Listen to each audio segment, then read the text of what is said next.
கிறிஸ்து இயேசுவுக்குள் மிகவும் அன்பாய் அழைக்கப்பட்டிருக்கிற சகோதர சகோதரிகளே, உங்கள் அனைவருக்கும் என்னுடைய அன்பு மற்றும் வாழ்த்துக்களை நான் தெரிவித்துக் கொள்கிறேன். ஈரோட்டில் இருக்கும் உங்க அருமையான சகோதர சகோதரிகள் அனைவரது அன்பையும் வாழ்த்துக்களையும் நான் தெரிவித்துக் கொள்கிறேன். பிரியமானவர்களே, இந்த மாலை நேரத்திற்கு நாம தெரிந்து கொண்ட பாடத்தினுடைய தலைப்பு தெய்வீக அன்பு, டிவைன் லவ். ஆதாரமாக 1 யோவான் 3ஆம் அதிகாரம் 14ஆம் வசனம் வாசிக்கலாம். 1 யோவான் 3:14. நாம் சகோதரரிடத்தில் அன்பு கூறுகிறபடியால் மரணத்தை விட்டு நீங்கி ஜீவனுக்கு உட்பட்டிருக்கிறோம் என்று அறிந்திருக்கிறோம். சகோதரனிடத்தில் அன்பு கூறாதவன் மரணத்திலே நிலை கொண்டிருக்கிறான். பிரியமானவர்களே, இன்றைய பாடம் தேவனுடைய அன்பை பற்றினது. இந்த பாடம் சகோதர அன்பு இல்லை இன்றைய பாடம். ஆனா நமக்கு தெரியும், இந்த மெமோரியல் சீசன்ல சகோதர அன்பை பற்றியும் நம்ம தியானிப்பது அவசியம். ஏனென்றால் நம்முடைய இருதயங்களில் இருக்கக்கூடிய எல்லா வகையான புளிப்பு அதை அகற்றி போடக்கூடிய அக்னியாக அந்த சகோதர அன்பே இருக்கு. சகோதர அன்பு என்ற அக்னியினால சகோதர சகோதரிகளுக்கு விரோதமா இருதயத்துல காணப்படுகிற மாம்சமான எண்ணங்கள், அந்த புளிப்பை நாம் அகற்றுவது இந்த சீசன்ல நாம செய்யக்கூடிய ஒரு மிக முக்கியமான முயற்சி. அந்த வகையில சகோதர அன்பு முக்கியமானது என்று நாம சொன்னாலும் பாடம் அது பற்றினதல்ல. ஆனா சகோதர அன்புக்கு அடித்தளமாக இருக்கிறத நம்ம பார்க்க போறோம். அது தேவனுடைய அன்பு, தேவனிடத்துல காணப்படுகிற அன்பு, தெய்வீக அன்பு என்று நாம் அங்க சொல்லலாம். ஏன்னா கண்டிப்பாக சகோதர அன்பை பற்றி நாம சிந்திச்சு தியானிச்சு அதை வெளிப்படுத்துவதற்கு முன்பு தேவனுடைய அன்புனா என்ன, தெய்வீக அன்புனா என்ன என்று அதை பற்றின புரிதல் நமக்கு ரொம்ப அவசியமாக அங்க இருக்கு. சரி, எல்லாம் கவனிக்க ஆரம்பிக்கிறீங்களா? தெய்வீக அன்பை நாம் தியானிப்பதற்கான முக்கியமான காரணங்கள் ஏதேனும் இருக்கா என்று கேட்போமானால் ஒரு 3 காரணங்களை நாம் முன்வைக்கலாம். முதலாவது விஷயம் அல்லது காரணம் என்ன என்றால், தேவன் அவரிடத்துல காணப்படக்கூடிய அந்த தெய்வீக அன்பை நாம் எல்லோருமே பெற்றுக்கொள்ள வேண்டும் அல்லது பெற்றிருக்க வேண்டும் என்று விரும்புறாங்க. நாம் அவருடைய பிள்ளைகளாக இருப்பதினால அவரிடத்துல காணப்படக்கூடிய அன்பு எதுவோ, அந்த அன்பின் தன்மை எதுவோ, அதை நாம ஒவ்வொருத்தருமே கூட பிரதிபலிக்க வேண்டும் என்பது அவருடைய விருப்பம். அதனால அந்த தெய்வீக அன்பை நாமும் விரும்புகிறவர்களாக அங்க இருக்கணும். அப்படின்னா அந்த தெய்வீக அன்பை நாம புரிந்து கொள்ளணும். அதை எப்படியாக நமக்குள்ள பெற்றுக்கொள்ள முடியுமோ, வளர்த்து கொள்ள முடியுமோ நாம முயற்சிக்கணும். இரண்டாவது ஒரு காரணம் என்ன என்று சொல்லும்போது, இந்த தெய்வீக அன்பு நமக்குள்ள நாம பெற்று நம்மிடத்துல அது இருந்தால் மாத்திரமே நாம பரலோகத்தின் ஆசீர்வாதங்களுக்குள்ள பிரவேசிக்க முடியும்.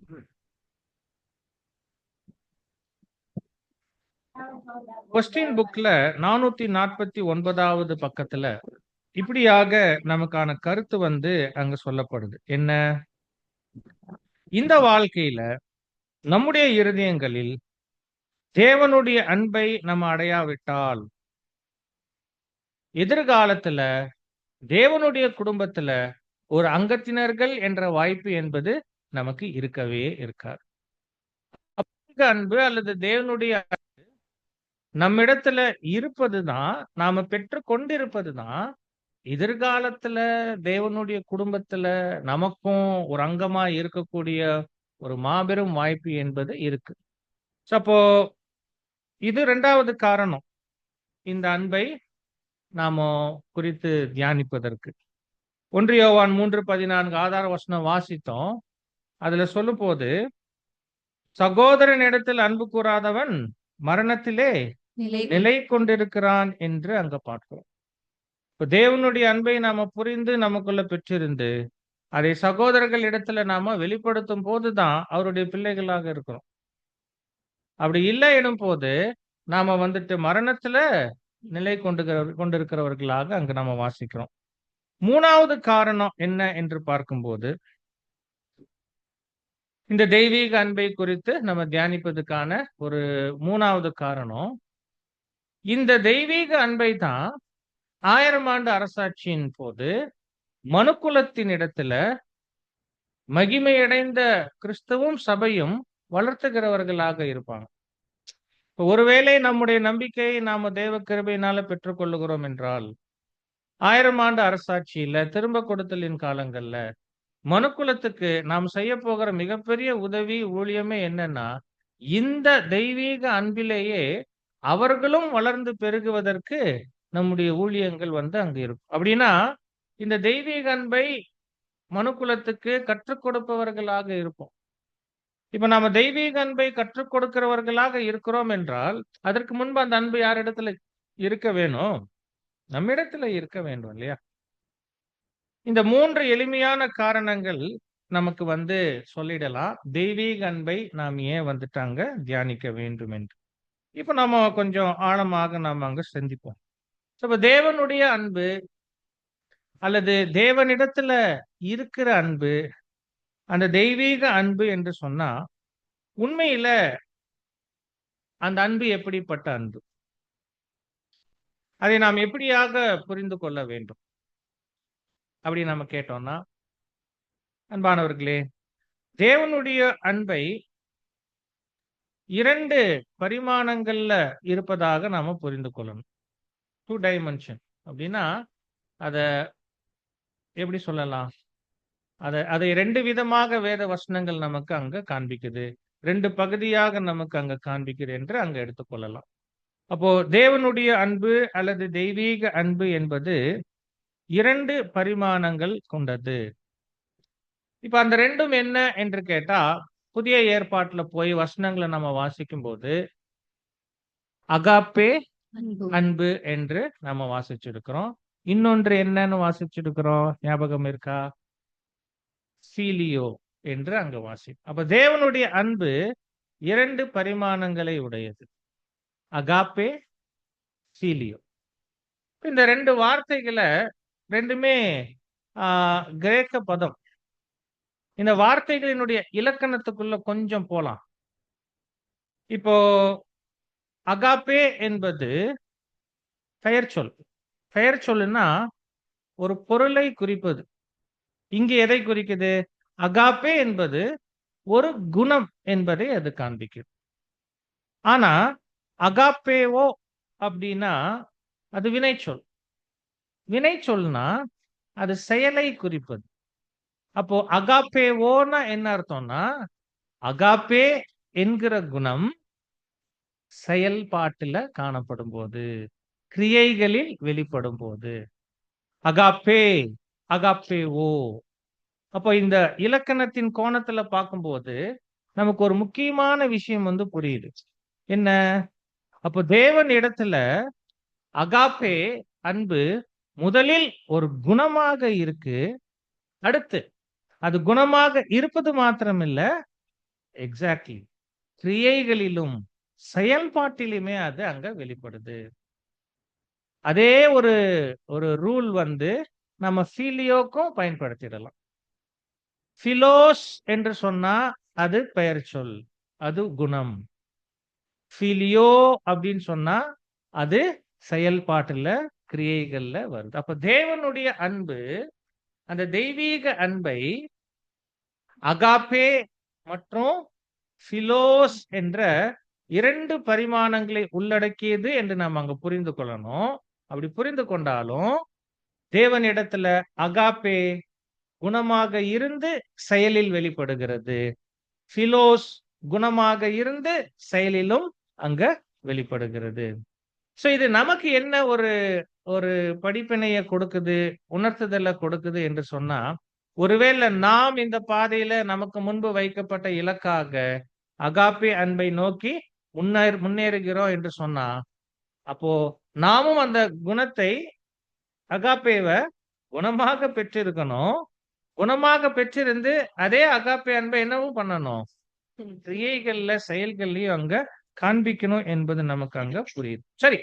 இப்போ அந்த முதல் பரிமாணம் அகாப்பே என்கிற அந்த அன்பை குறிச்சு நம்ம பார்ப்போம். அகாப்பேன்னா ஆ, என்ன அன்பு? என்ன அன்பு? அப்படி நம்ம பார்க்கும்போது, இது முதல்ல வந்துட்டு தேவனுடைய குணமாகவே இருக்குன்னு பார்க்கிறோம். 1 யோவான் 4ஆம் அதிகாரம் 8ஆம் வசனம் வாசிங்க. அன்பில்லாதவன் தேவனை அறியான். தேவன் அன்பாகவே இருக்கிறார். பாருங்க, இந்த வசனத்துல வருது இல்லையா? தேவன் அன்பாகவே இருக்கிறார். அப்படின்னா இங்க தேவனுடைய குணம் அன்பாக இருக்குங்கிறது. இந்த இந்த வார்த்தை அன்புங்கிற வார்த்தை அகாப்பே. கிரேக்க பாஷையில போய் பார்த்தோம்னா அகாப்பே. தேவன் அகாப்பேவாகவே இருக்கிறார் என்பதுதான். இந்த அகாப்பே தேவனுடைய குணமாக இருக்கு. அது மாத்திரமல்ல, தேவனிடத்திலிருந்தே இது ஊற்றாக வெளிப்படுது. அல்லது தேவனே அதற்கு ஊற்றாக இருக்கிறார் என்று சொல்லலாம். 1 யோவான் மன்னிக்கணும். 1 யோவான் 4:7 வாசிங்க. பிரியமானவர்களே, ஒருவரில் ஒருவர் அன்பாய் இருக்க கடவோம். ஏனெனில் அன்பு தேவனால் உண்டாயிருக்கிறது. நல்லா இருக்கு இல்லையா? அன்பு, தேவனால் இந்த அன்பும் கூட அகாப்பே தான். அகாப்பே தேவனால் உண்டாயிருக்குன்னா தேவனே அதற்கு ஊற்றாக உறைவிடமாக அங்க இருப்பதை காண்பிக்கிறார். அப்ப அகாப்பே தேவனுடைய குணம். அகாப்பே தேவனிடத்துல இருந்தே பிறக்கிறது. இந்த அகாப்பேவை நம்ம எப்படி புரிஞ்சுக்கணும்? இந்த அகாப்பேன்னா என்ன என்று கேட்டா அது ரொம்ப கடினம், அதை புரிந்து கொள்வது. ஆனா நம்ம கண்டிப்பா தேவனுடைய கிருபையில முயற்சி செய்யலாம். முயற்சி செய்யும் போது அகாப்பேனா என்னன்னு தெரிஞ்சுக்கிறதுக்கு முன்னாடி அகாப்பேனா என்ன இல்ல அப்படிங்கறது தெரிஞ்சுக்கணும்.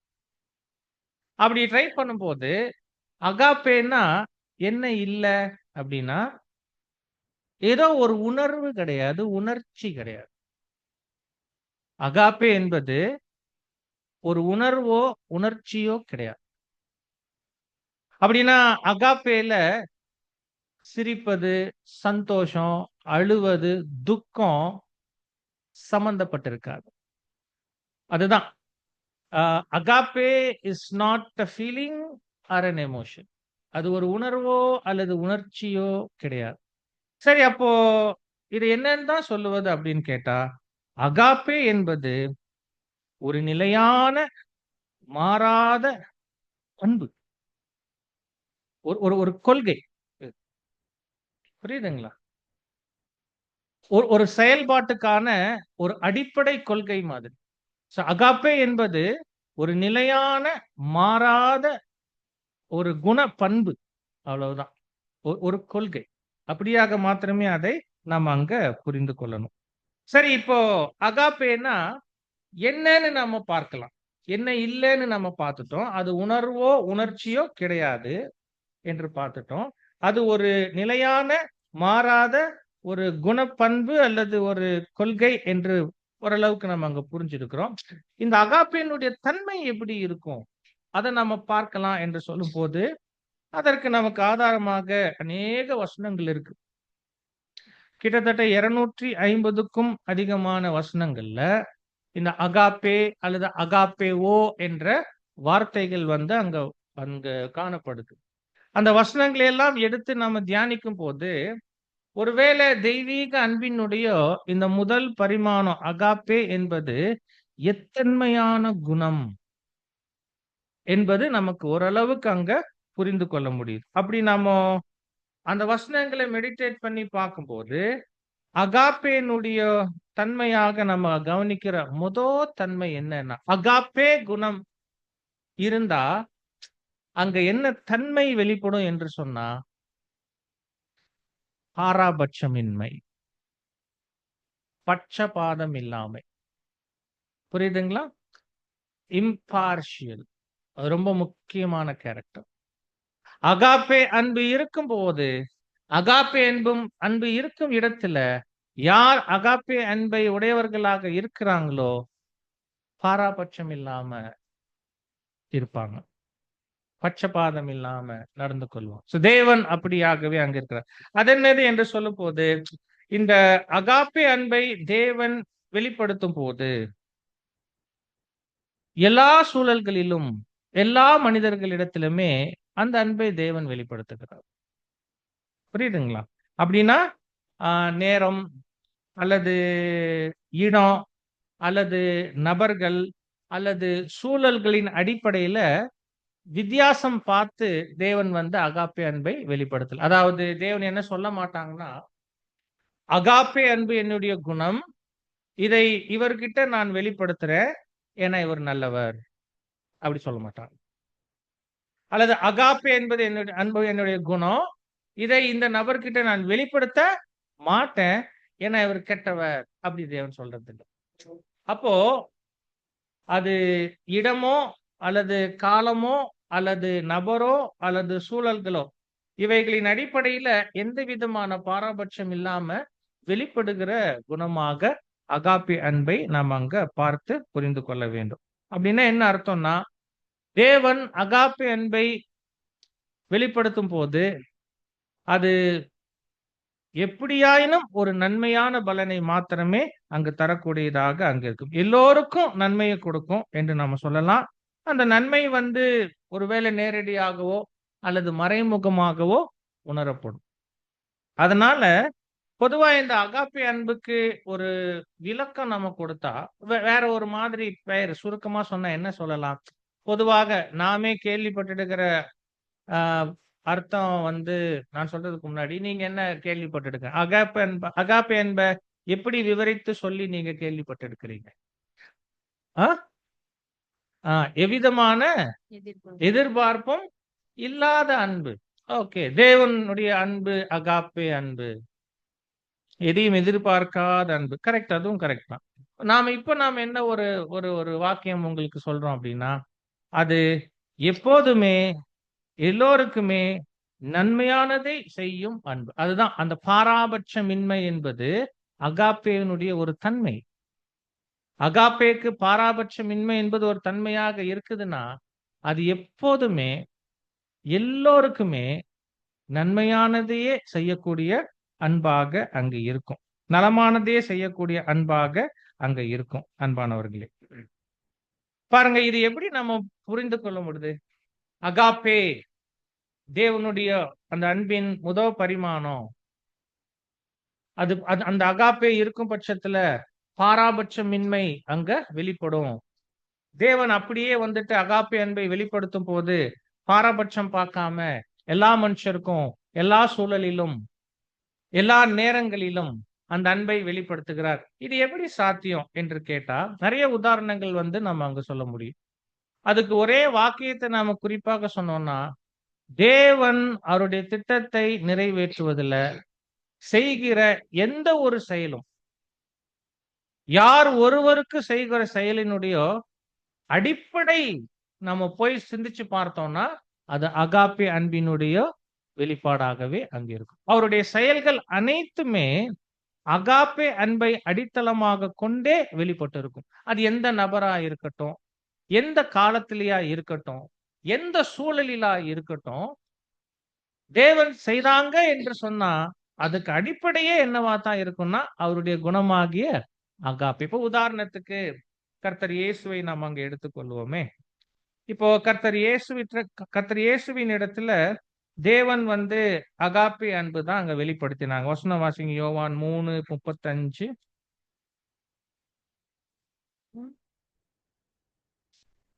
யோவான் 3:35. தேவனால் அனுப்பப்பட்டவர் தேவனுடைய வார்த்தைகளை பேசுகிறார். தேவன் பிதாவானவர் குமாரனில் அன்பாயிருந்து எல்லாவற்றையும் அவர் கையில் ஒப்பு கொடுத்திருக்கிறார். அதே 15ஆம் அதிகாரம் 9ஆம் வசனம் வாசிங்க. பாருங்க, இங்க பிதாவானவர் குமாரனில் அன்பாயிருந்துங்கிறது அகாப்பே. சோ தேவன் கர்த்தர் இயேசுவின் இடத்துல அகாப்பே அன்பை வெளிப்படுத்தி இருக்கிறாங்க. 15:9 வாசிங்க. பிதா என்னில் அன்பாய் இருக்கிறது போல ம் நானும் உங்களில் அன்பாய் இருக்கிறேன். ம் என்னுடைய அன்பிலே நிலைத்திருங்கள். பாருங்க, இங்கேயும் அந்த அன்பு வந்து அகாப்பே தான். அப்போ பிதாவாகிய தேவன் கர்த்தர் இயேசுவினுடைய விஷயத்துல அகாப்பே அன்பு அங்க வெளிப்படுத்தி இருக்கிறாங்க. இப்போ கர்த்தர் இயேசுவின் விஷயத்துல தேவன் அகாப்பே அன்பு வெளிப்படுத்தி இருக்கிறாங்க என்று சொல்லும் போது, கர்த்தர் இயேசுவுக்கு அநேக காரியங்கள் நடந்திருக்குதே தேவனுடைய அனுமதியில. தேவன் முதல்ல அவரை படைத்தாங்க. அப்புறம் தன்னோட உடன் சிருஷ்டிகராக அவரை வந்து பயன்படுத்தினாங்க இல்லையா? அப்புறம் ஆவியில இருந்த அவரை மாம்சத்துக்கு மாற்றி பூமியில அனுப்பினாங்க ரட்சகரா. அவர் ரட்சகராக தன்னுடைய ஜீவனை கொடுத்ததுக்கு பின்பு அவரை ஆவியில உயிர்த்து எழுப்பி இன்னைக்கு திவ்ய சுபாவத்துக்கு உயர்த்தி இருக்கிறாங்க. இந்த செயல்கள் எல்லாவற்றிலுமே இதனுடைய அடிப்படை வந்து அந்த அகாப்பே அன்பாகவே இருந்திருக்கு. அப்படிங்கும் போது இதெல்லாம் கர்த்தர் இயேசுவுக்கு ஆசீர்வாதங்கள் தான். ஆனா கர்த்தர் இயேசுவுக்கு அப்படி ஆசீர்வாதங்களை தேவன் செய்த போது, அப்படி செய்ததுல வேறு யாருக்கும் எந்த விதத்திலயும் பட்சபாதமா அவரு நடந்துக்கல. அது எப்படி சொல்ல முடியும்? கர்த்தர் இயேசுவுக்கு தேவன் செய்திட்ட எல்லா ஆசீர்வாதங்களுக்கும் கர்த்தர் இயேசு தகுதியானவராக தன்னை என்ன பண்ணியிருந்தாங்க? நிரூபிச்சாங்க என்று சொல்லலாம். அதே போல தேவன் வந்து இப்ப சபையை எடுத்துக்கொண்டா, சபையினுடைய விஷயத்திலையும் அநேக விஷயங்களை செய்றாங்க. எல்லாவற்றுக்குமே அந்த அகாப்பே அன்பே அடித்தளமாக அங்க இருக்கு. இப்ப உதாரணம் வாசிங்களேன். 1 யோவான் அது நம்ம படிச்சுட்டோம். 1 யோவான் 4:9 வாசிங்க. தம்முடைய ஒரே பேரான குமாரனாலே நாம் பிழைக்கும்படிக்கு தேவன் அவரை இவ்வுலகத்திலே அனுப்பினதினால் தேவன் நம்மேல் வைத்த அன்பு வெளிப்பட்டது. பாருங்க, நம்ம மேல வைத்த அன்புனா அகாப்பே இங்க. இப்ப தேவன் சபை மீதுமே அகாப்பே அன்பையே வந்துட்டு அங்க வெளிப்படுத்தி இருக்கிறார் என்று நாம் அங்க பார்க்கிறோம். இப்போ சபையினுடைய காரியங்கள்ல கூட தேவன் நமக்கு ஆசீர்வாதமாக எதெல்லாம் செஞ்சிருக்கிறாங்களோ, புரியுதுங்களா? எல்லாவற்றுக்கும் அடிப்படை அவருடைய குணமாகிய அன்பாகவே அங்க இருக்கு. நெக்ஸ்ட், அது எப்படி சொல்லலாம்? சபைக்கு இவ்வளவு ஆசீர்வாதங்களை செய்யும் போது அதன் மூலமா வேறு யாருக்கும் எந்த விதத்திலையும் அவர் பாராபட்சமா நடந்து கொள்வது கிடையாது. ஏன்னா சபை அதற்கு தங்களை என்னவாக நிரூபிக்கிறாங்க? ஒரு தகுதியானவர்களாகவே அங்க நிரூபிக்கிறாங்க. புரியுதுங்களா? அப்ப நாம் என்ன சொல்கிறோம்? ஒருவேளை யார் விஷயமாக எடுத்துக்கொண்டாலும் சரி, அது ஆசீர்வாதங்களா இருந்தாலும் சரி, அவைகளை தேவன் அவர்களுக்கு செய்யும் போது பாராபட்சம் இல்லாம அந்த அகாப்பே அன்பை ஆதாரமாக கொண்டே அந்த கிரியைகளை செய்கிறார் என்று நம்ம அங்க சொல்லலாம். இப்போ வேற விதமான அனுபவங்கள் கூட பார்க்கலாம். என்னன்னா அது வந்து சில ஒழுங்குக்கு உட்படுத்துகிற அனுபவங்களையும் தேவன் எல்லாருக்குமே என்ன பண்றாங்க? நடப்பிக்கிறாங்க. நான் சொல்றது புரியுதா? ஒழுங்குக்கு உட்படுத்துகிற அனுபவங்கள். உதாரணத்துக்கு என்ன சொல்லலாம்? இப்போ கர்த்தர் இயேசு புது சிருஷ்டியாக ஜெனிப்பிக்கப்பட்டாங்க.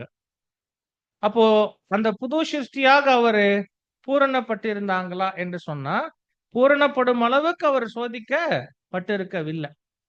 இப்ப அவரை சோதிச்சு அவரை புது சிருஷ்டியாக பூரணப்படுத்தி நிரூபிக்க வேண்டியது தேவன் தரப்பில் அவசியமா இருந்துச்சு.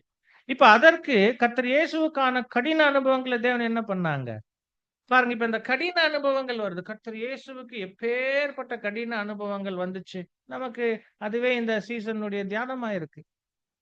இப்ப இந்த கடின அனுபவங்களை தேவன் கர்த்தர் இயேசுக்கு கொடுத்தாங்கன்னா அதற்கும் அடித்தளம் எதுதான்? அகாப்பே அன்பு தான். புரியுதுங்களா? இப்ப வசனம் வாசிக்கிறோம். எபிரேயர் 5:8 அவர் குமாரனா இருந்தும் பட்ட பாடுகளினாலதான் என்ன பண்ணாங்க? கீழ்ப்படுதலை கற்றுக்கொண்டாங்க என்று வாசிக்கிறோம்.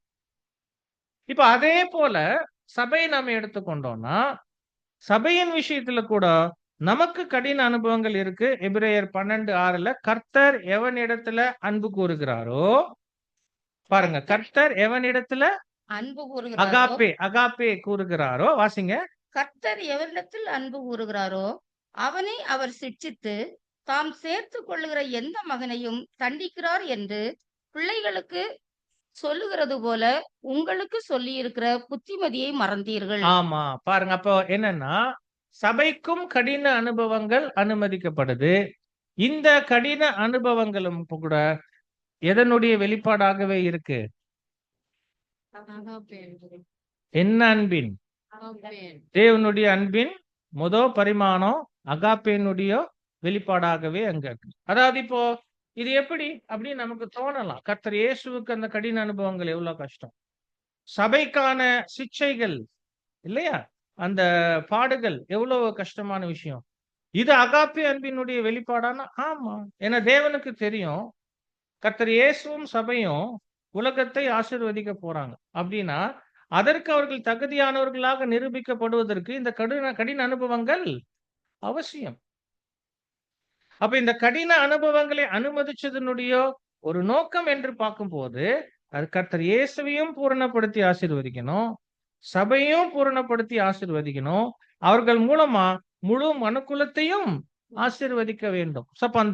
அதான் நாம சொன்னோம், எந்த சூழலிலுமே சரி, எந்த நபருக்குமே சரி, எந்த காலத்திலுமே சரி, தேவன் செய்கிற விஷயங்கள் எல்லாமே அகாப்பேனுடைய வெளிப்பாடாகவே அங்க இருக்குது.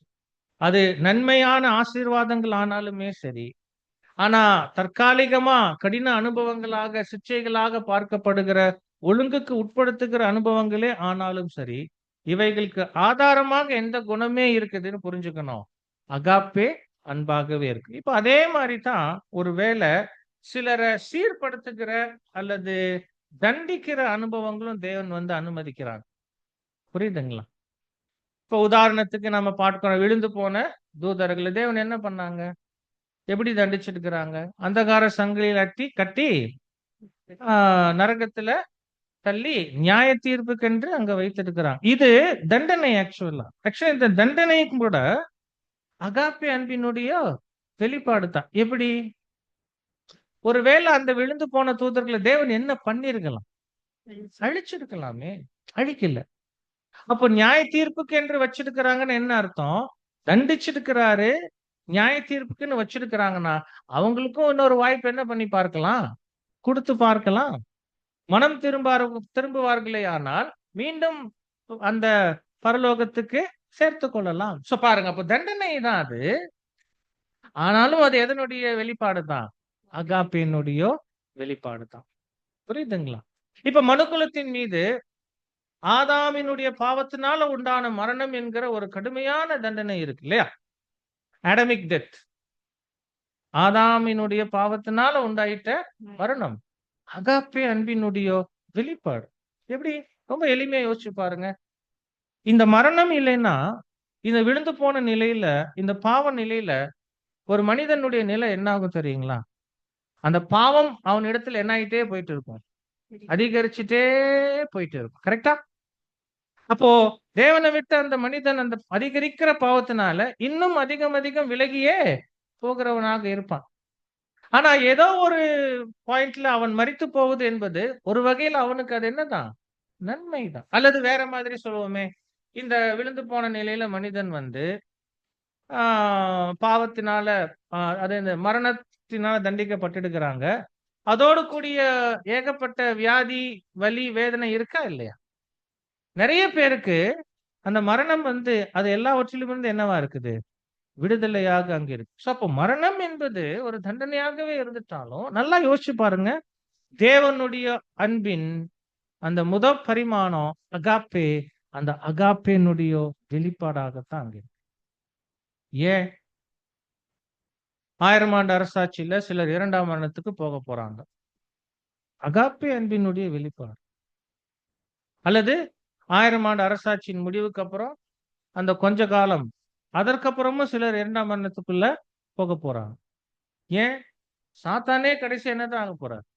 2ஆம் மரணத்துக்குள்ளதான் போறாங்க. எல்லாமே என்னதான்? அகாப்பே அன்பினுடைய வெளிப்பாடு. ஏன்னா தேவனுடைய திட்டத்துக்குள்ள பொருந்தவே முடியாத ஒரு நபர் இருந்தாருன்னா அது அவருக்கு தொடர்ந்து கஷ்டமா தான் இருக்கும். அப்படிப்பட்டவரை அந்த திட்டத்திலிருந்தே நீக்குவதுதான் அவருக்கே நல்லது, அவருக்கே உண்மையில ஒரு ஆசீர்வாதம்.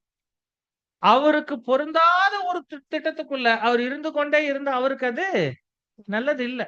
அப்படித்தான் 2ஆம் மரணத்தை, அதை கூட ஒரு அகாப்பே அன்பினுடைய ஒரு வெளிப்பாடாகத்தான் தேவன் அங்க செய்றாங்க அன்பானவர்கள். பாருங்க இப்பதான் நம்ம அந்த முதல் பாயிண்ட் முடிச்சிருக்கோம். அப்போ தெய்வீக அன்பினுடைய முதல் பரிமாணம் அகாப்பே.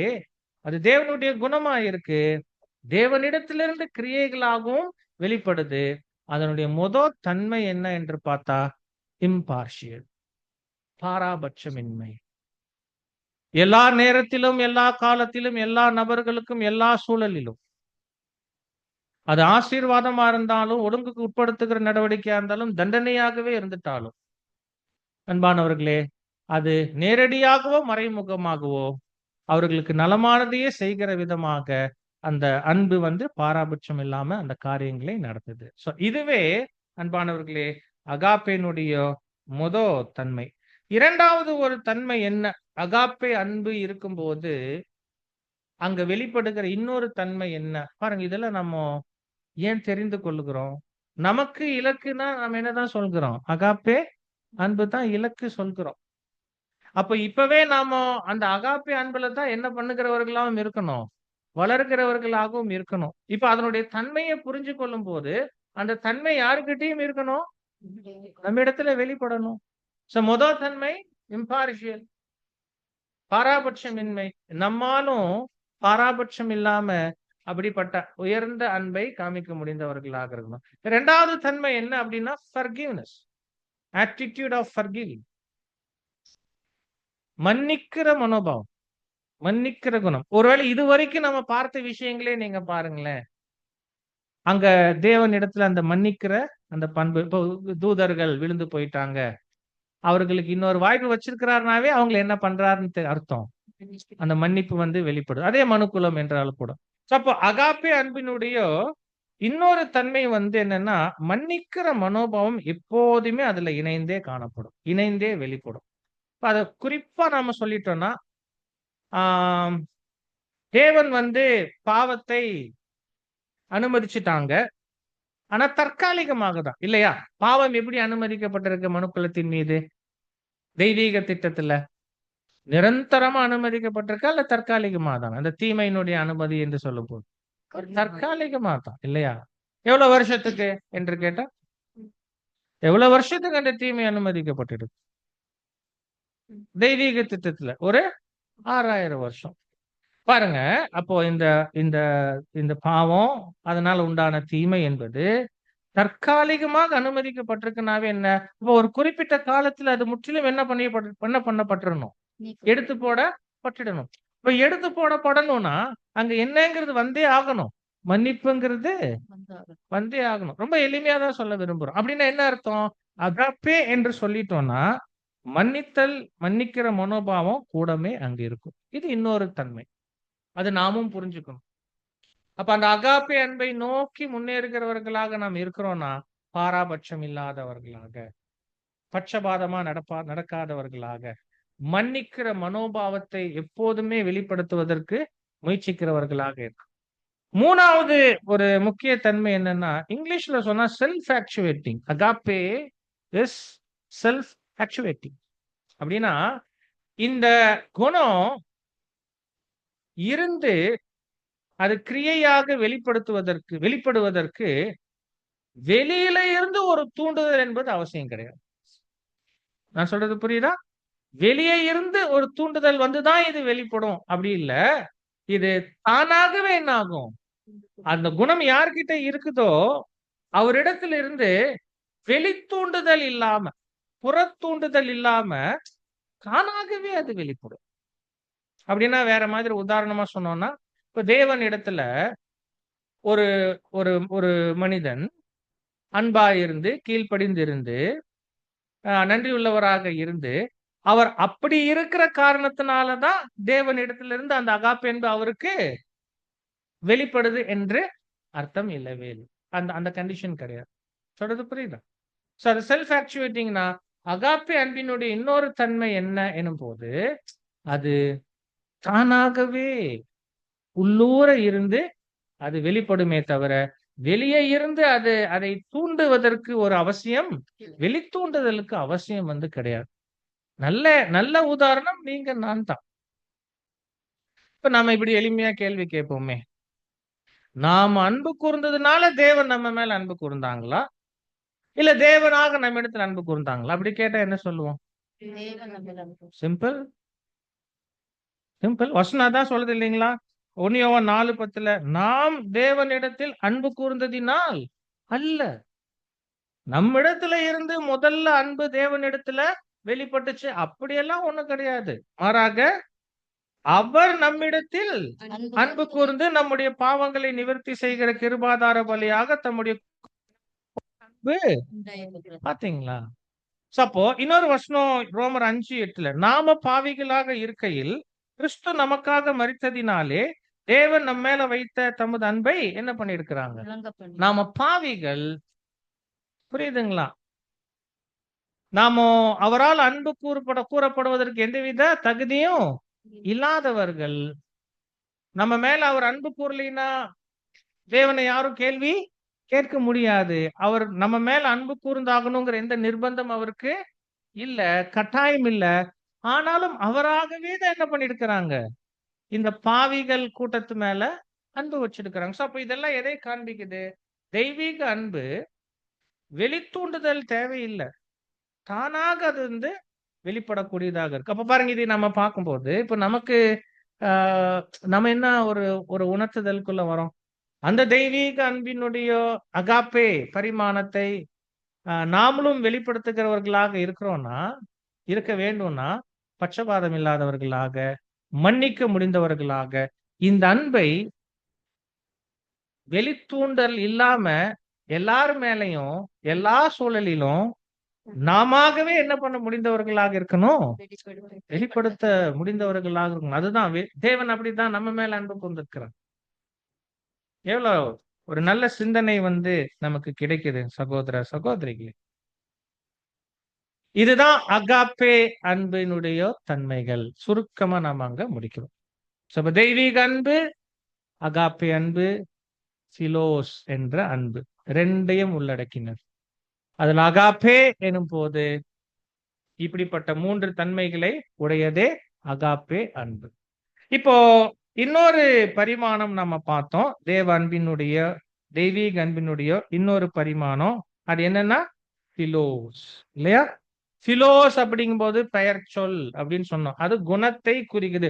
தேவன் இடத்துல அகாப்பே இருப்பது போல பிலோஸும் ஒரு குணமாக இருக்கு.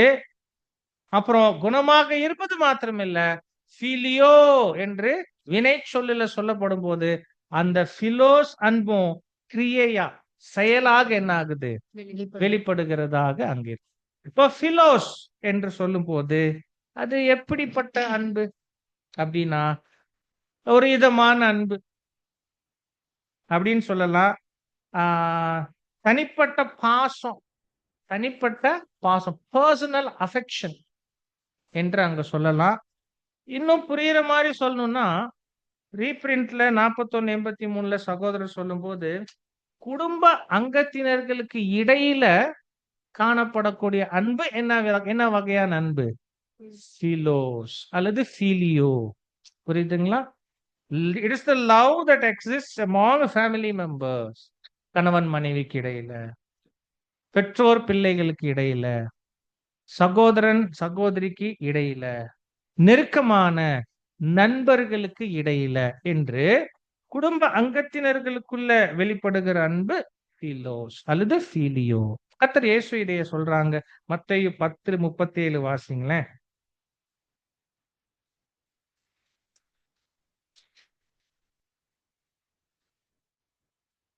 தகப்பனையாவது தாயையாவது என்னிலும் அதிகமாய் நேசிக்கிறவன் எனக்கு பாத்திரன் அல்ல.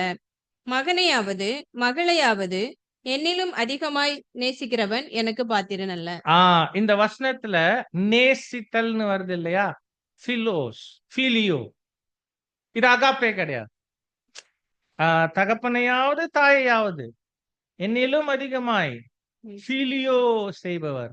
அதே போல மகனையாவது மகளையாவது என்னிலும் அதிகமாய் பிலியோ செய்கிறவர் எனக்கு பாத்திரன். அப்ப பாத்தீங்கன்னா இந்த குடும்ப அங்கத்தினர்களுக்கு இடையில வெளிப்படுகிற அன்பு அந்த பிலோஸ் அல்லது பிலியோ என்று அங்க நாம பார்க்கிறோம். இது அகாப்பேல இருந்து எந்த விதத்துல வித்தியாசப்பட்டு இருக்குது என்று சொன்னா, அகாப்பேல என்ன இல்லன்னு பார்த்தோம். ஞாபகம் இருக்கா? பட்சபாதம் இல்ல. No, no, no. சரி. முதல்ல சொன்னோமே. அகாப்பேனா என்ன இல்ல அப்படின்னு சொன்னோமே. எதிர்பார்ப்பு. அது உணர்வோ, உணர்ச்சியோ அங்க சம்பந்தப்படாது. அது ஒரு நிலையான, மாறாத ஒரு பண்பு, ஒரு கொள்கை. அவ்வளவுதான். எல்லா இடத்திலயும், எல்லாருக்கும், எல்லா சூழலிலும், எல்லா நேரத்திலயும் பாராபட்சம் இல்லாம வெளிப்படும். ஆனா பிலோஸ் அல்லது ஃபீலியோ எனும் போது எமோஷனல். அதுல உணர்வு என்பது சம்பந்தப்பட்டிருக்கும். அன்பானவர்களே, பாருங்க, ஒருவேளை அது இன்னும் சொல்ல போற அந்த நெருக்கமான உறவுல இருக்கிறாங்க இல்லையா, அந்த ஒரு பிணைப்பு இருக்கு இல்லையா, பாசம், நேசம், புரியுதுங்களா? அப்போ அந்த அந்த பிணைப்பு இருக்கிற இடத்துல இது வெளிப்படுவதனால அங்க கண்டிப்பா உணர்வுகள் இருக்கும், வெளிப்படும். உதாரணத்துக்கு ரோமர் 12:10 நம்ம வாசிச்சோம்னா, சகோதர சிநேகத்துல பிலியோ, ஒருவர் மேல் ஒருவர் எப்படி இருங்க? பட்சமா இருங்க. அந்த பிலோஸ் அல்லது பிலியோ அன்புனால ஒருத்தர் மேல ஒருத்தர் பட்சமா இருங்க, நெருக்கமா இருங்க, பிணைந்து இருங்க, பாச பிணைப்புல இருங்க. புரியுதுங்களா அன்பானவர்களே? அப்போ இந்த பிலோஸ் அன்பை நாம என்னன்னு சொல்லுவோம்? பாருங்க, அகாப்பே அன்பை என்னன்னு சொன்னோம் இந்த பாடத்துல? அதுக்கு ஒரு சின்ன விளக்கம் கொடுத்தோமே. பொதுவா நாம சொல்றது எதிர்பார்ப்பே இல்லாத அன்புன்னு சொல்லுவோம். ஆனா இப்ப நான் இந்த பாடத்துல என்ன சொன்னோம்? எல்லோருக்கும் எப்போதும் நலமானதையே செய்கிற அன்பு. இப்ப பிலோஸ் அன்பு எப்படிப்பட்ட அன்பு அப்படின்னா, அது ஒரு தனிப்பட்ட பாசம். அப்படி நம்ம பிலியோ அப்படின்னா அது ஒரு தனிப்பட்ட பாசத்தை வெளிப்படுத்தும் அன்பு. ஒரு நெருக்கமான உறவுகளுக்கு மத்தியில, ஒரு நெருக்கமான பிணைப்புல இருக்கிறவங்களுக்கு இடையில தனிப்பட்ட ரீதியில பாசத்தை வெளிப்படுத்தக்கூடிய அன்பு தான் இந்த பிலோஸ் அன்பு. இயேசு அவர் பூமியில் இருந்த போது அவரிடத்துல இருந்து பிலியோ வெளிப்பட்டதுக்கான அருமை உதாரணம் அவருடைய நெருங்கின நண்பர் யாரு? லாசரஸ் விஷயத்துல இறந்து போயிட்டார். குடும்ப அங்கத்தினர்களுடைய விண்ணப்பத்துக்கு ஏற்ப அவர் அந்த கல்லறை இடத்துக்கு அங்க வந்திருக்கும் போது லாசரஸ் இறந்து போயிருக்கிறாங்க. யாரு? நெருங்கின சிநேகிதர். கர்த்தர் இயேசுவுக்கு தனிப்பட்ட வகையில கர்த்தர் இயேசுனுடைய அன்புக்கு, பாசத்துக்கு, நேசத்துக்கு உரியவரா இருந்தார். வெரி க்ளோஸ் அவர். அதே மாதிரி அவருடைய சகோதரிகளும் கூட, அந்த குடும்பத்தாரும் கூட ரொம்ப நெருக்கம் கர்த்தர் இயேசுவுக்கு. சகோதரன் இழந்து போயிருக்கிறத பார்த்து சகோதரிகள் கண்ணீர் விடுறாங்க. அந்த ஒரு நெருக்கமான அந்த உறவு வட்டம், கர்த்தர் இயேசு, லாசரஸ், அவங்களுடைய சகோதரிகள், அவங்களுடைய கண்ணீர் பார்த்தோம்னா கர்த்தர் இயேசு கூட என்ன பண்ணினார்னு வசனம் வாசிக்கிறோம். கண்ணீர் விட்டு. பைபிள்ல சுருக்கமான வசனம் தான், ரொம்ப சுருக்கமான வசனம். இங்கிலீஷ்ல 2 வேர்ட், ஜீசஸ் வெப்ட். எவ்வளோ அர்த்தம் இருக்குது. ஜீசஸ் வெப்ட், இயேசு கண்ணீர் விட்டார், அவ்வளவுதான். சோ அது அங்க இருந்த யூதர்கள் பாக்குறாங்க. பார்த்து அவங்க என்ன சொல்றாங்க? யோவான் 11:36 அப்பொழுது யூதர்கள், இதோ இவர் அவனை எவ்வளவாய் சீலியோ பண்ணினார் என்றார்கள். அந்த சிநேகித்தார் என்றார்கள். புரியுதுங்களா அன்பானவர்களே? அப்போ கர்த்தர் இயேசு லாசர் கிட்ட, அவங்க குடும்பத்தினர்கள் கிட்ட இந்த ஒரு தனிப்பட்ட பாசத்தை வெளிப்படுத்துகிற பிலோஸ் அல்லது ஃபீலியோ அன்பு அங்க வெளிப்படுத்தி இருக்கிறாங்க அன்பானவர்களே. அதுல அந்த உணர்வுகள் சம்பந்தப்பட்டு இருப்பதனால அவங்களுக்காக பரிதபிக்க முடிஞ்சிச்சு, இரக்கப்பட முடிஞ்சிச்சு, கண்ணீர் சிந்தினார் என்று. சோ பிலோஸ் அன்பு அது செய்யும், இரக்கப்படும், இரக்கம் வெளிப்படுத்தும், அந்த அந்த அந்த பரிதபித்தல் அங்க வெளிப்படுத்தும் என்று நம்ம அங்க பார்க்கிறோம். சரி அன்பானவர்கள், இது பிலோஸ் அன்புங்கும் போது இப்போ ஒரு இன்ட்ரெஸ்டான கேள்வி. தேவன் பிலோஸ் பிலியோ என்கிற தனிப்பட்ட பாசத்தை வெளிப்படுத்துகிற உணர்ச்சி பூர்வமான அன்பை வெளிப்படுத்துகிறவரா இருக்கிறாரா இல்லையாங்கிறது ஒரு கேள்வி. ஏன் அது ஒரு கேள்வி அப்படின்னா, தேவன் எப்படியாகவே இருக்கிறார்? அன்பாகவே. அது அகாப்பே. அந்த வசனம் இருக்கிறதுனால தேவன் அன்பாகவே இருக்கிறார். தேவன் அகாப்பேவாகவே இருக்கிறார். ஆனா அகாப்பே உணர்ச்சி, உணர்வு சம்பந்தப்பட்டது இல்ல. நிலையான மாறாத குணப்பண்பு ஒரு கொள்கை. ஆனா எல்லாருக்கும் எப்போதும் நலமானதையே செய்யக்கூடிய அன்பு. பாராபட்சம் இருக்காது. மன்னிக்கும். தாமாய் வெளிப்படுங்கிற உயர்ந்த ஒரு ஒரு அஹ், தரம் அன்பு அது. ஆனா தேவன் அப்படியாகவே இருக்கிறார்னு வசனம் வாசிக்கும் போது, அப்ப அவர் இந்த பாசத்தை பொழியிற, வெளிப்படுத்துகிற, உணர்ச்சியை வெளிப்படுத்துகிற, அந்த அன்பு வெளிப்படுத்துகிறவராக இருக்கிறாராங்கிறது ஒரு சின்ன கேள்வியாக வருவதற்கு வாய்ப்புகள் இருக்கு. அப்படி கேட்டோம்னா யோவான்ல நமக்கு பதில் இருக்கு. 5:20 வாசிங்க. பிதாவானவர் குமாரனிடத்தில் அன்பாயிருந்து தாம் செய்கிறவைகளை எல்லாம் அவருக்கு காண்பிக்கிறார். நீங்கள் ஆச்சரியப்படத்தக்கதாக இவைகளை பார்க்கிலும் பெரிதான கிரியைகளையும் அவருக்கு காண்பிப்பார். பிதாவானவர் குமாரனிடத்துல ஃபீலியோ, இந்த வார்த்தை அன்பா இருந்துங்கிறது அகாப்பே கிடையாது. ஆனா பிதா குமாரன் கிட்ட அகாப்பேக்கும் வசனம் வாசிச்சோம். ஆனா இங்க பிதா குமாரன் கிட்ட ஃபீலியோவாக, அப்படின்னா ஃபீலியோ அன்பையும் வெளிப்படுத்துறாங்க. So, அப்போ பிதாவும் பிலோஸ் வெளிப்படுத்துறாங்க, ஃபீலியோ வெளிப்படுது அவர்கிட்ட இருந்து என்று அங்க பார்க்கிறோம். அப்படி பார்க்கும்போது அதன் விளைவு என்னன்னா, பலன் என்னன்னா, தாம் செய்கிறவைகளை எல்லாம் அவருக்கு என்ன பண்றாங்க? காண்பிக்கிறாங்க. அப்படின்னா என்னன்னா, இந்த பிலோஸ் அல்லது ஃபீலியோ வெளிப்படும் போது அங்க நம்பிக்கை இருக்கும். நம்பிக்கை வெளிப்படும். புரியுதுங்களா?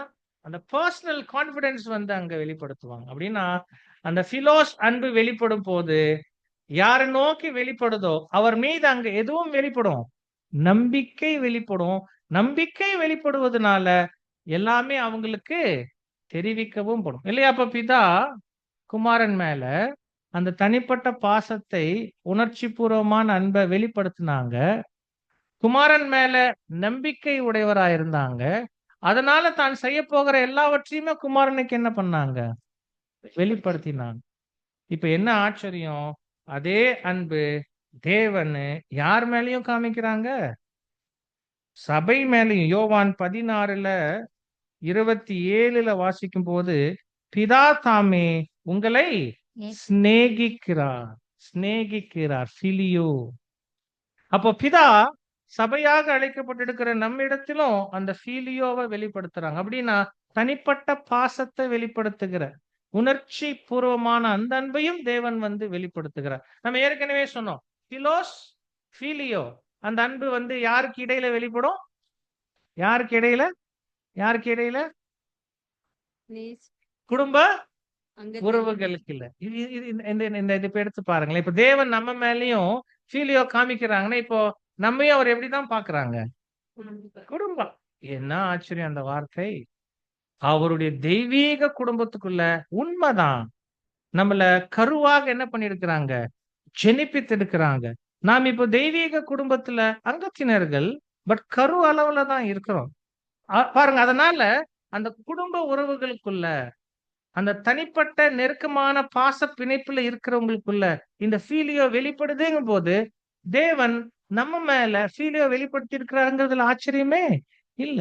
கர்த்தர் இயேசு மேலேயும் வெளிப்படுத்தி இருக்கிறாருங்கிறதுல ஆச்சரியமே இல்ல. ஆனா அப்படி வெளிப்படுத்தும் போது நம்புவாங்க. நம்புறதுனால ரகசியங்களையும் வெளிப்படுத்துறாருங்கும் போது நம்மிடத்திலும் கூட அவருடைய ரகசியங்களை வெளிப்படுத்தி இருக்கிறாரா இல்லையா? நம்மை நம்பி இல்லையா? வசனம் சங்கீதம் 24:14 கர்த்தருடைய ரகசியம் அவருக்கு பயந்தவர்களிடத்தில் இருக்கிறது, அவர்களுக்கு தம்முடைய உடன்படிக்கைய தெரியப்படுத்துவார். பாருங்க, இப்ப ஒரு உடன்படிக்கை இருக்குது, ஆபிரகாமின் உடன்படிக்கை. தேவனுடைய திட்டத்தை சுருக்கமா அந்த உடன்படிக்கைக்குள்ள பாத்திரலாம்.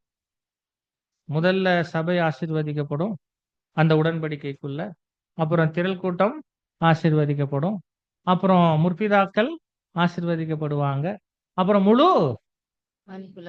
இந்த ஆபிரகாமின் உடன்படிக்கை முழு திட்டத்தையே உள்ள வச்சிருக்குது. இது தேவன் யாருக்கு தான் வெளிப்படுத்தி இருக்கிறாங்க? இப்போ யாருக்கு தெரியும் ஆபிரகாமின் உடன்படிக்கை? நமக்கு தான். அப்போ நமக்கு தான் வெளிப்படுத்தி இருக்காங்கன்னா நம்மள நம்பி இருக்கிறாங்க. ஏன் நம்பி இருக்கிறாங்க? அவருடைய குடும்ப அங்கத்தினர்கள் ஏற்றுக்கொண்டு இருக்கிறாங்க. அந்த ஃபீலியோ நம்ம மேல அங்க வெளிப்படுத்தி இருக்கிறாங்க. எவ்வளவு ஆச்சரியம் அன்பானவர்களே. சரி பாருங்க, இப்போ என்னன்னா அடுத்த ஒரு முக்கியமான ஒரு பாயிண்ட். அப்ப தேவன் அகாப்பைவாகவே இருக்கிறாங்க. ஆனா தேவன் ஃபீலியோவையும் வெளிப்படுத்துகிறவங்களா இருக்கிறாங்க. அப்ப இந்த ரெண்டுமே தேவனுடைய அந்த தெய்வீக அன்பின் ரெண்டு பரிமாணங்கள். அகாப்பே இருந்து அகாப்பேவோவாக அவரிடத்திலிருந்து வெளிப்படுது. பிலோஸ் இருந்து ஃபீலியோவாக அது வெளிப்படுகிறதாக இருக்குது. ஆனா என்னன்னா இந்த ஃபீலியோ விஷயத்துல இப்ப நாம ஒண்ணு சிந்திக்கும் போது தற்போது அது தேவன் எல்லார் மேலயும் காமிக்கிறது. அல்லது வேற மாதிரி பார்க்கலாம். இப்ப நம்ம 2025 இருக்கிறோம். தேவன் அகாப்பேவ எல்லார் மேலயும் என்ன பண்ணிருக்கிறாங்க? காமிச்சிருக்கிறாங்க. இப்போ ஆஸ் ஆன் டேட் எடுத்துக்கொண்டோம்னா அவருடைய அகாப்பே அன்பு எல்லார் இடத்துலயும் என்ன இருக்குது? வெளிப்பட்டு இருக்குது.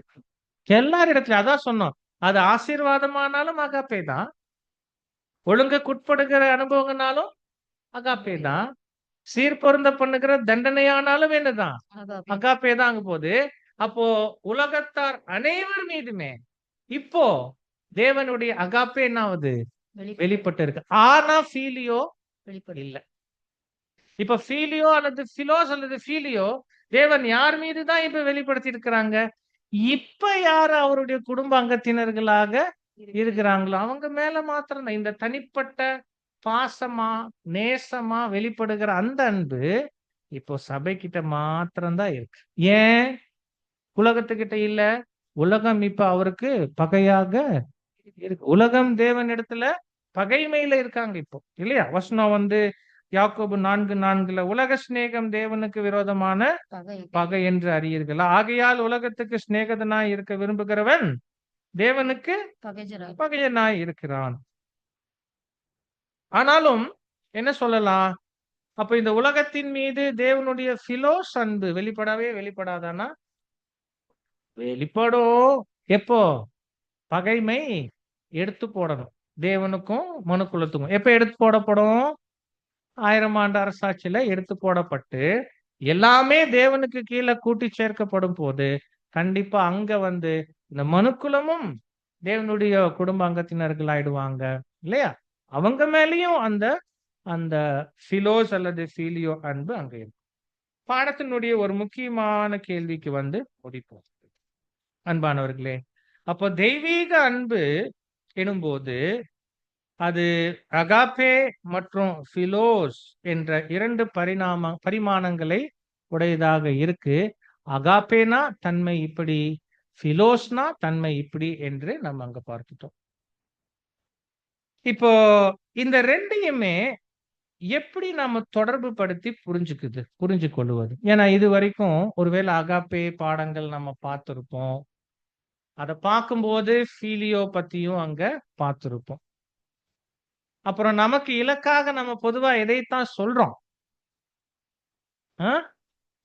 அகாப்பே தான், மாற்று கருத்து கிடையாது. அப்படிங்கெல்லாம் சொல்லும் போது இப்ப அகாப்பேவோட ஃபீலியோவை ஒப்பிட்டு எப்படி புரிஞ்சுக்கிறது? இப்ப நமக்கு என்ன கேள்வி வரும்னா, அப்ப அகாப்பே பரிபூர்ண அன்பா அப்படின்னா பிலோஸ் ஏதோ பூரணம் அற்ற அன்போ? புரியுதுங்களா? அப்படி நமக்கு இது உயர்ந்த தரம் எது? அகாப்பே. ஃபீலியோ அப்ப ஏதோ குறைந்த தரமோ? இது முதன்மையானது. ஆனா ஃபீலியோ என்பது அதுக்கு அப்படி நாம புரிஞ்சுக்கலாமானா நிச்சயமா அப்படி இல்லை. ஏன் அப்படி சொல்லலாம் அப்படின்னா பாருங்க, தேவன் ஃபீலியோ காண்பிச்சிருக்கிறாரா இல்லையா? யார் மேல? குமாரன் மேலயும் காமிச்சிட்டு இருக்கிறாங்க. கர்த்தர் இயேசு ஃபீலியோ காமிச்சிட்டு இருக்கிறாங்களா இல்லையா? யார் மேல? இன்னைக்கு பாடத்துல பாத்தீங்கன்னா லாசர் மேலேயும் காமிச்சிருக்காரு. இன்னைக்கு இப்ப ஃபீலியோ தேவன் காண்பிச்சிருக்கிறாங்க. கர்த்தர் இயேசு காமிச்சிருக்கிறாங்க. தேவன் பரிபூரணர், கர்த்தர் இயேசு பரிபூரணர். பரிபூர்ணர்கள் கிட்ட இருந்து வெளிப்பட்டு இருப்பது அபூரணமா இருக்குமா? குறைவுள்ளதா இருக்குமா? தரம் தாழ்ந்ததா இருக்குமா? இன்னும் அப்படியாக அந்த முடிவுக்கு அங்க வரல. அப்போ அகாப்பே ஒரு பூரண அன்பு, ஒரு முழுமையான அன்பு, ஒரு அழகான அன்புனா எதுவும் அப்படித்தான். ஃபிலியா கூட அப்படித்தான். அதுல குறையெல்லாம் எதுவும் கிடையாது.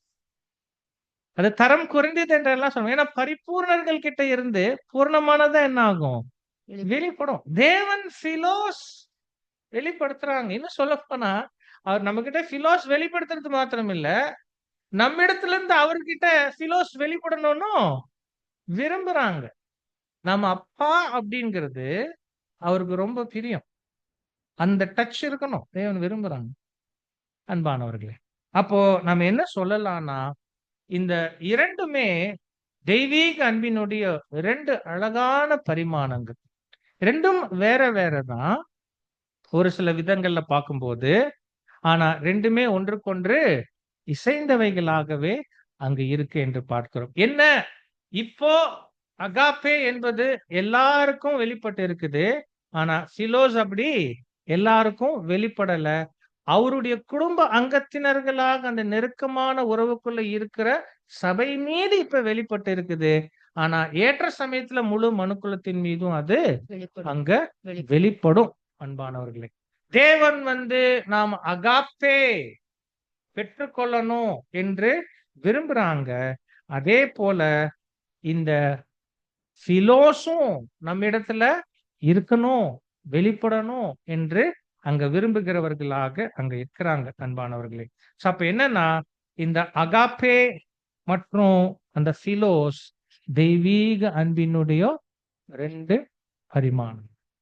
அன்பானவர்களே, இதுதான் தெய்வீக அன்பு, இதுதான் அந்த அன்பினுடைய தன்மை என்று நாம புரிந்து கொள்ளும் போது, இப்ப நாம் அந்த தெய்வீக அன்பை பெற்று நம்மிடத்திலிருந்து அது மற்றவர்கள் கிட்ட பிரதிபலிக்க தேவன் விருப்பம் உள்ளவராக இருக்கிறானா, அகாப்பே நாம பெற்றுக்கொள்ளணும், பிலோஸும் பெற்றுக்கொள்ளணும். அது எப்படி தேவன் கிட்ட இருந்து வெளிப்பட்டு இருக்குதோ நம்மிடத்திலிருந்தும் அப்படியே அங்க வெளிப்பட்டு இருக்கணும். இது சகோதரர்களுக்கு மத்தியில சகோதர அன்பாக வெளிப்படும் போது, ஒருவேளை மெமோரியல் சீசன்ல நம்ம பார்க்கிற அந்த முக்கியமான கருத்து, இந்த அன்பே அந்த பாவத்தை அல்லது பாவமாகிய புளிப்பை சுட்டெரிக்கிற அக்கினியாக இருக்கும். ஒருவேளை நமக்கு உடன் அங்கங்கள் விஷயத்துல கசப்போ அல்லது பகையோ அல்லது வெறுப்போ இருக்குமேயானா, அல்லது தேவன் அங்கீகரியாத மாம்சத்தின் விஷயங்கள் நம்ம இருதயத்துல அண்டி இருக்குமே ஆனால், புளிப்பு அதெல்லாம் அதை கண்டுபிடிக்கணும், அதை அகற்றி போடணும், சுட்டு எரிக்கணும். பட் எப்படி பாசிபிள்? இது எப்படி சாத்தியம்?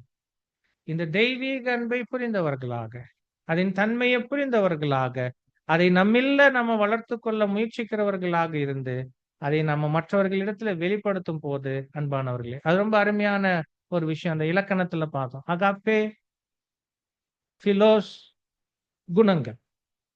அதாவது அகாப்பேவோ ஃபீலியோ அப்படிங்கிற செயலாக என்ன ஆகணும்? கிரியையாக என்ன ஆகணும்? வெளிப்படும் போது தேவனுடைய பிள்ளைகளாக நாம் இருப்போம். தேவன் தாமே நம் யாவரையும் ஆசீர்வதிப்பாராக. ஆமென்.